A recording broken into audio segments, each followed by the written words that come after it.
Kids can head out to Children's Church at this time. And as they're heading out, I just want you to know I've wrestled with the direction to go this morning. It's a weird Sunday in the life of the church. Thanksgiving's passed, but Advent doesn't start till next week. So do you carry on the theme of Thanksgiving? Or do you get a jump start on the theme of Christmas? And as I wrestled back and forth in my mind what to do, I ran across this question. What if Christmas looked a lot more like Jesus? And I thought, that's a good in-between message. Because if we start right now and think about this question, we would be more prepared for Christmas and even the beginning of Advent next week. So that's the direction we're going this morning. What if Christmas looked a lot more like Jesus?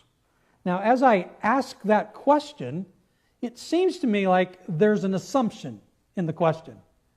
And the assumption to me is that Christmas doesn't look like Jesus in the culture in which we live.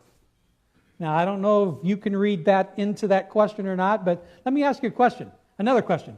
How many of us think Christmas looks a lot like Jesus right now? Anybody? How many think Christmas looks a whole lot not like Jesus right now? More of you responded than in first service. Either way, they were kind of neutral. I told them they were stuffed with turkey and just couldn't make a decision. But anyway, many of you responded that, yes, it seems like because of our culture, Jesus has kind of been put to the back burner, and Christmas is a lot about other stuff than it is Jesus. So this is a good question for us then to wrestle with. And having weighed that question, I have a follow-up question for you. And it's this. What would need to happen for Christmas to look a lot more like Jesus for you? Not somebody else, but you. What would need to happen this Christmas for Christmas to look a lot more like Jesus? If we took our cues from the Hallmark Channel, it would be interesting to understand their gist of capturing the Christmas spirit. You go online and type this in, it's interesting what pulls up. In fact, there are some key ingredients from their perspective that makes people capture the Christmas spirit. Let me share you with what they said. First of all, you have to have a couple, and 9 out of 10 times, the couple isn't officially a couple until the very end of the movie. And then you've got to have a current loser boyfriend, some guy like a CEO of a company who cares more about money and likes to take trips in private jets. And he seems to be in conflict with the Mr. Small-Town Christmas spirit, good with kids and the elderly type. And then you also there has to be a conflict between big city and small-town living. And then there always, and it's in caps, always has to be some kind of misunderstanding. There's this huge bump in relationship, and it's usually just a misunderstanding where someone would say, that's her brother, not her boyfriend. And then there's always this wise old person, the wise grandpa, grandmother figure who seems to spark the two main characters together. And if there's kids in the movie, they connect with the potential boyfriend-girlfriend first. And here's one that I found interesting. Lately, the female characters always are pastry chefs or event planners.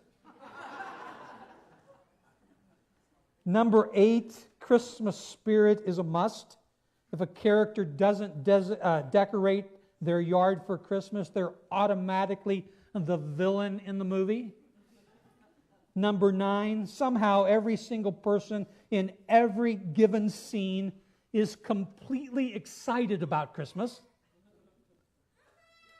And then there's snow and mistletoe. Now, if we took our cues from Hallmark, I'm not sure our Christmas would look that much more like Jesus. We could debate that a little bit back and forth, but we don't want to take our cues just from Hallmark, do we?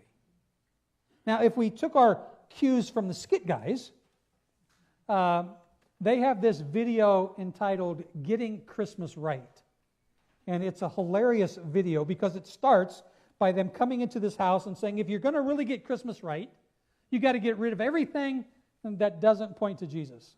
So they come in and they take the Christmas tree out, they take the gifts out, they take all the other decorations out, and they just have a nativity scene. And they do that to catch us and get us kind of bristling. And after they have got us and captured us with the emotions, then they said, just kidding. To make Christmas more like Jesus, we encourage you to go back and see Jesus in everything. See Jesus in the decorations. See Jesus in the family gathering. See Jesus in the gifts that you give. Now, here's the most important question. Not what Hallmark thinks, not what the Skit Guys think, but just ponder for a moment, sit and think for a moment, what would your list look like? What would need to happen for Christmas to look a lot more like Jesus for you? I just want you to wrestle with that for a moment. Maybe write one or two things down. For this Christmas to look a lot more like Jesus, what would you need to incorporate in your life the month of December?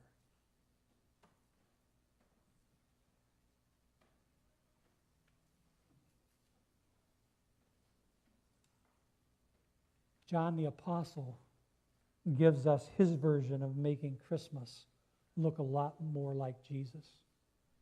John chapter 1, we're just going to pick out one verse there, verse 14. But he's writing and he says, the Word became flesh and made his dwelling among us. We have seen his glory, the glory of the one and only who came from the Father, full of grace and truth. Christmas, Jesus style, is going to be full of grace and full of truth. It's about being present with people and focused on relationship. And so as I've pondered this verse, then I've kind of said, okay, Jesus' list would look something like this.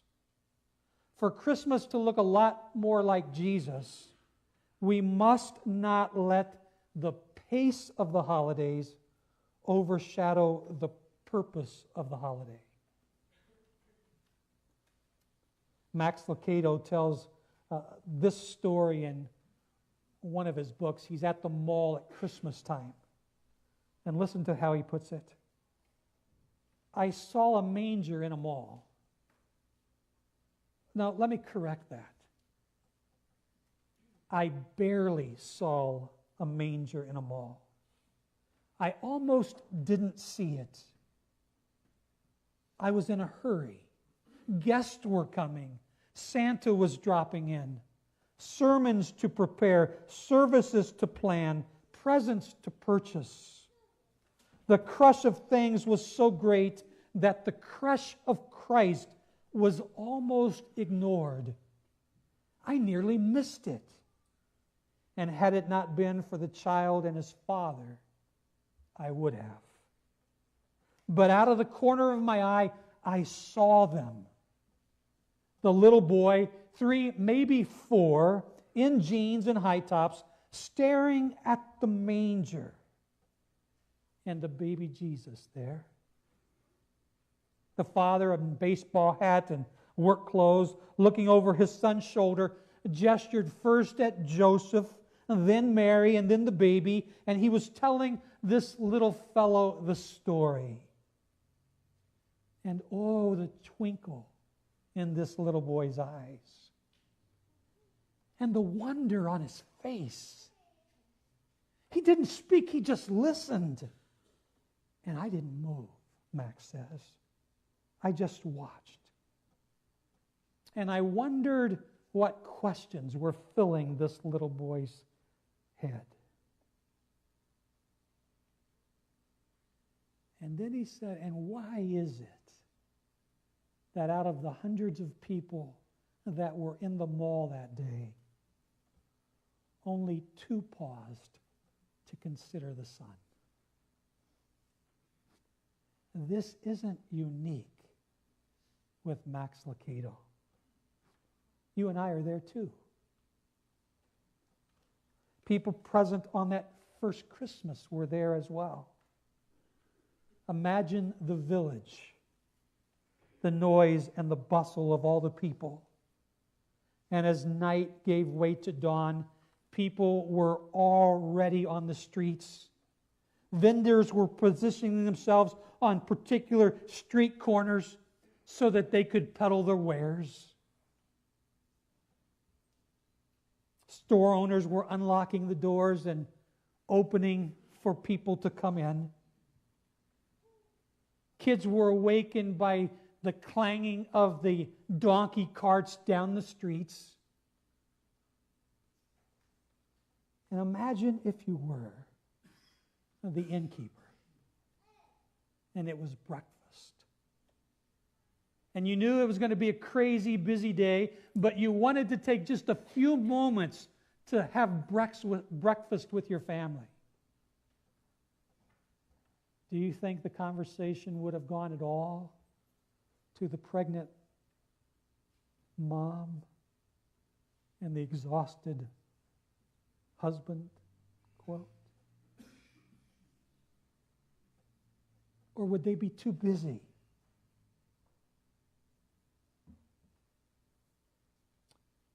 We have to realize that it's so easy to get sucked into the pace of the holiday that we overlook the Christ child.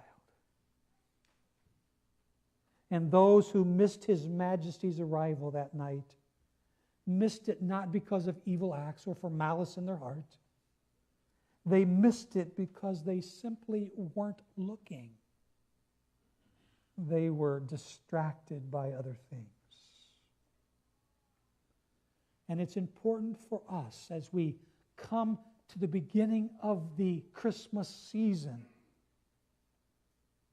to understand this principle. And maybe even take out our calendars and X out some dates or some times so that those become quiet times where we reflect and we focus on Christ and all that He is for us. Coming to the hanging of the green service might be one of those ways for you to do that. Kevin mentioned it in his announcement. But don't let just the hanging of the greens be that only time this year.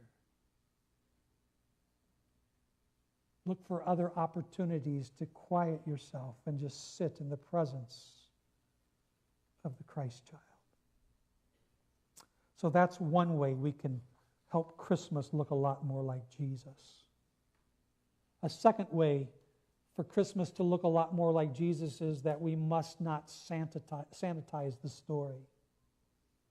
And we have a tendency to do that. You know, our nativity scenes, the silk, the ivory, you know, the beauty of those. And we forget the omnipotent in this particular instance becomes breakable. He who had been spirit takes on flesh and becomes pierceable. He who was larger than the universe became an embryo. And he who sustained the world with a word chose to become dependent upon the nourishment of a young girl. He came not as a flash of light or an unapproachable conqueror, but he came as one who was going to cry and be born in a stable in the midst of cow smell and dirty straw. And for 33 years, he would feel everything that you and I have felt. He would feel weak, and he would feel weary, and he would get cold, and he would be hurt, and he would grow tired. To think of Jesus in such light almost seems irreverent. But that's how God chose for Jesus to enter this world. And I would say it's easier for us not to stomach him this way. But for heaven's sake, we have to. We have to let him be as human as he intended to be. For if only he became human, then he could pull us out of all the muck and the mire that we find ourselves in. So please don't sanitize the story. It has to be as it really is for us to understand Jesus as he really is. A third thing, for Christmas to be a lot more like Jesus, we must make sure that our focus is right. For too many people, Christmas is all about us. And for the coming Christ, Christmas is all about everyone else. Can I give you a testimony of a gal named Jen? This is what she says. The only thing I remembered from Christmas 1985 was the sweatshirt my mom bought from Walmart. I didn't remember Jesus, not reverence, not generosity, not gratitude. Just a selfish, materialistic reaction because every single gift of mine wasn't from an overpriced store with a name brand that I could casually brag about wearing. That sort of attitude is still happening. We wrestle with it all the time, don't we? And God help us.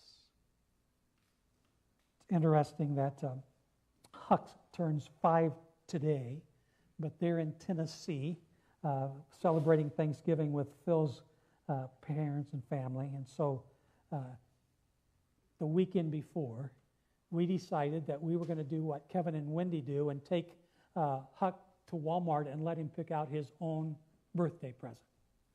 First time we've ever done this. And so we go to Walmart.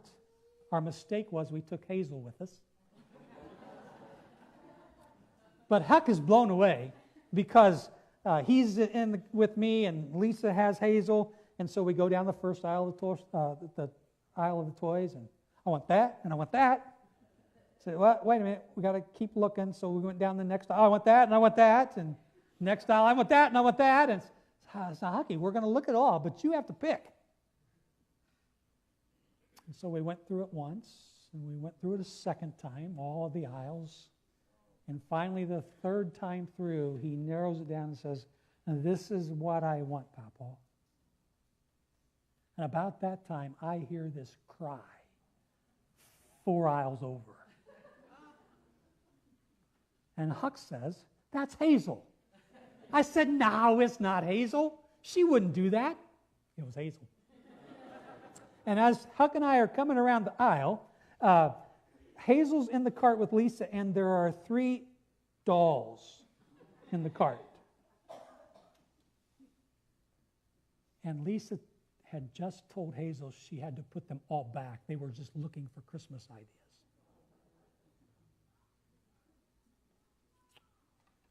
You talk about focus. We're there for Huck's birthday. But Hazel ended up getting a doll anyway.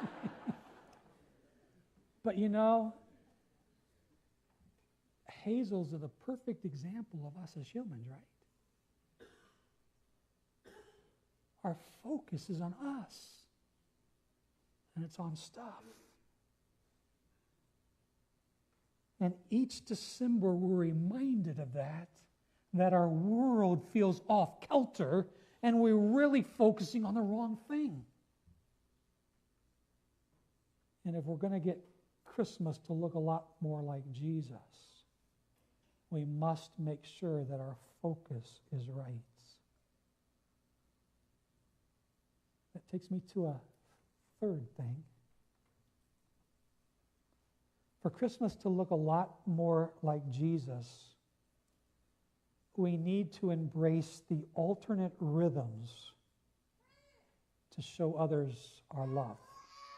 Now, by that I mean less spending and more spending time. Let me illustrate it this way. Another testimony from another gal. She writes this: my mother-in-law is so very, very good at giving meaningful gifts based on making memories together. She takes my kids to plays and museums and day trips. She invites them to her house individually and spends precious time with them. My kids gobble this time up with her. Let's give the gifts of time and experiences and our creative talents and words this year. Those memories will long last after the electric griddle has been forgotten. And we were talking with our daughter and son-in-law last week when we were with them and said, what does Huck and Hazel want for Christmas? And she said, they have all the stuff they need. Don't get them stuff. Do something to spend time with them. She said, we're not even buying them stuff. We're buying them gifts that will create memories. For instance, she says, we're buying Hazel tickets to Disney on Ice because we want to build memories. And we've been doing that for the last couple of years, and instead of a gift, we've been buying a zoo membership so that they can, throughout the year, visit the zoo, you know. But I think this one's huge because it's easy to just go buy a gift. It's a little more, takes a little more thought to say, okay, what can I do to spend time with and build memories with those that we love? And isn't that Jesus' example? He stepped out of heaven and came to earth to be with us, not just to give us stuff. And that takes me to our last one.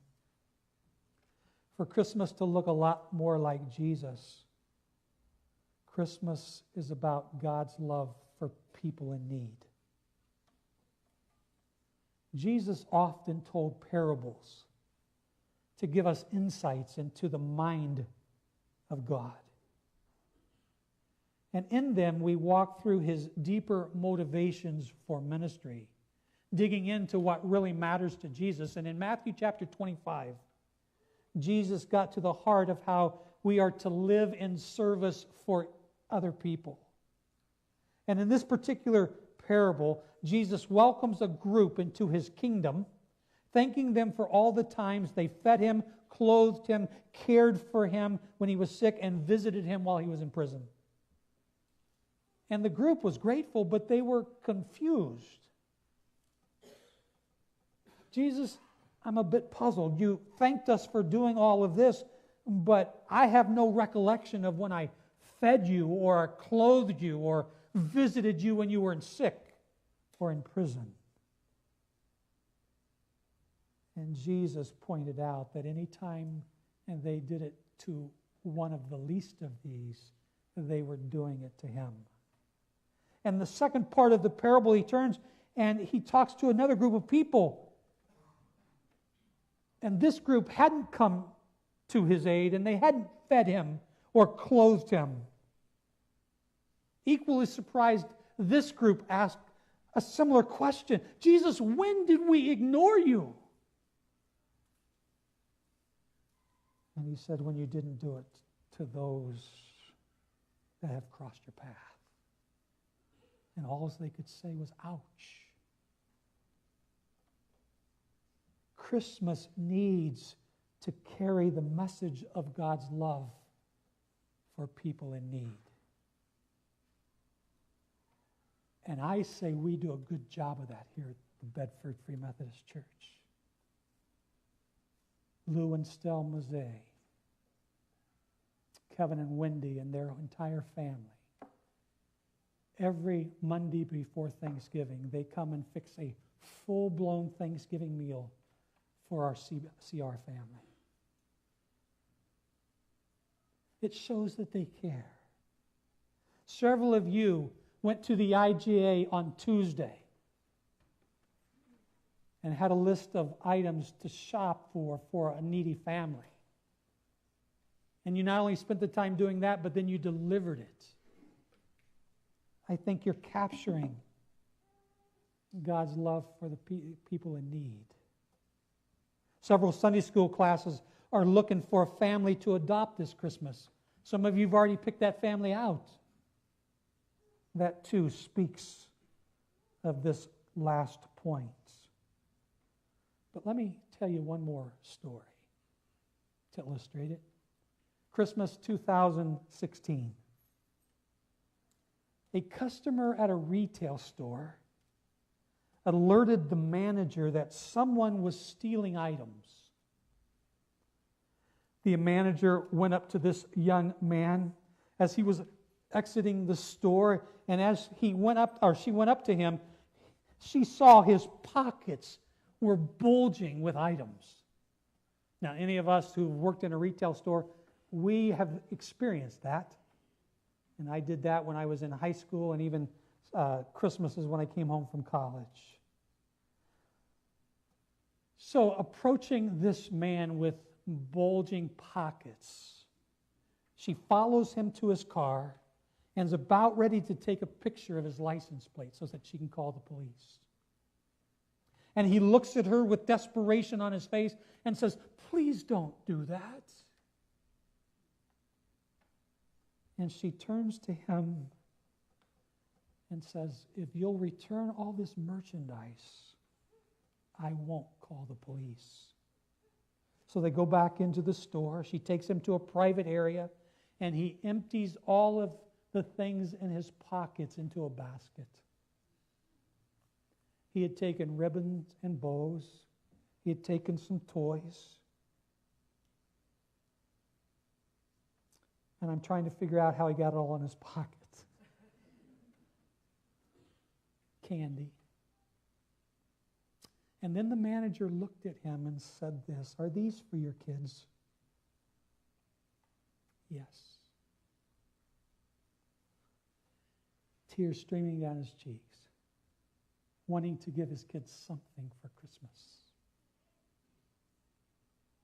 And that store manager took all of these items to the cash register, rang them all up, and then paid for them with her own personal funds. And this is what she said to the young man. "I don't want you to go to another store and do something that is going to get you arrested so that your kids will be disappointed at Christmas and you won't be there for them." Others caught wind of the conversation. "What else do your kids need?" And the list of items that he was going to be able to give to his kids at Christmas just grew. And then he just starts shaking his head and says, "I can't believe what's just happening." Now, as amazing as that is, the reflection of the manager is what caught my attention. Listen to what she says about this experience. I'm not a real religious person, but no one can tell me that there isn't a God. God touched me today. Out of the blue, I felt God in my heart. And that is the radiance of God shining through. And that particular day, Christmas looked a lot more like Jesus. And you and I are called to be light, the light of God to a hurting, dark world. And sometimes we do a good job and other times we don't. Because we get stressed just like everybody else, don't we? But for Christmas to look a lot more like Jesus, we need to step up. And we need the Spirit of the living God to fill us so full of love that we represent Him well. Just yesterday, Lisa and I were at a restaurant here in town. It was a busy restaurant. There were several people backed up to pay as we were waiting on a seat. And the man at the cashier took the person's bill. How was everything? It was horrible. My coffee was cold. My food was cold. I had to wait 20 minutes to get it. And I watched the guy's face. And I just shook my head. There was another lady with her. She handed her bill. The food was terrible. The coffee was... And I said, whoa. And the reason I reacted probably the way I reacted was because my sister, Paula, manages the Cracker Barrel in Plainfield. And she came to my dad's house on Thanksgiving Day after working 14 hours, going in at 2:30 in the morning. And she was beside herself. She was telling us about a lady who was reaming them out, yelling at them, "Why do I have to wait 45 minutes for a table on Thanksgiving Day? What do you mean there are no pecan pies for me to take home for my Thanksgiving dinner?"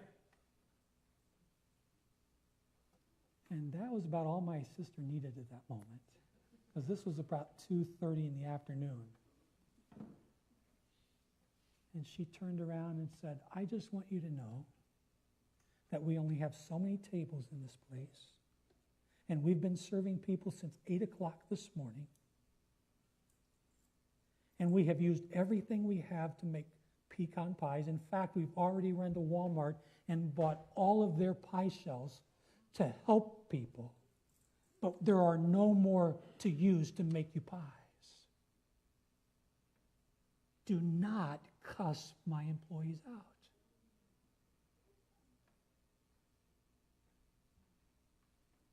Now, I pray that that lady was not a believer.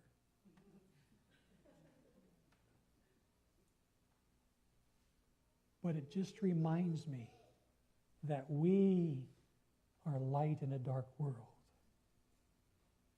And for Christmas to look a lot more like Jesus, we have to step up. And we have to make sure that even in the midst of stressful times, God's Spirit is what's flowing through us. And it's His light that's shining bright, because it will make a huge difference. The challenge for us who claim the name Christ, it's to peel back all the layers that have been added to Christmas until we get to the core, to the center. And that's where we choose to focus. So I asked you earlier on, to take this question and identify some specific things that you need to do to make Christmas look a lot more like Jesus for you. It might be that you need to take that list and either today or tomorrow, spend a little more time with that and allow the Spirit of the living God to pinpoint some things that you can do to make sure this Christmas looks a lot like Jesus. Would you pray with me?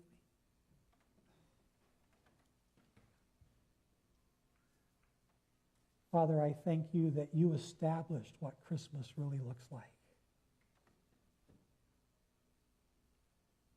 At a particular point in time, you chose to step out of heaven and come to earth.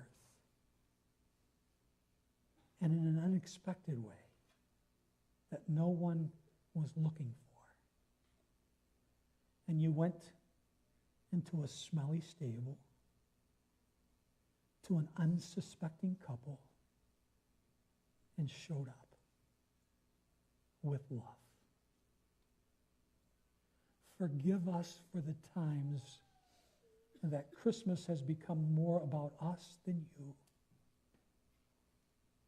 Forgive us for the times that we've been so busy we missed the baby in the manger. And Father, create in us a longing and a desire for Christmas to be a lot more like Jesus. And show us what that means individually and practically, I pray. For it's in Jesus' name I pray. Amen. You're dismissed. God bless you.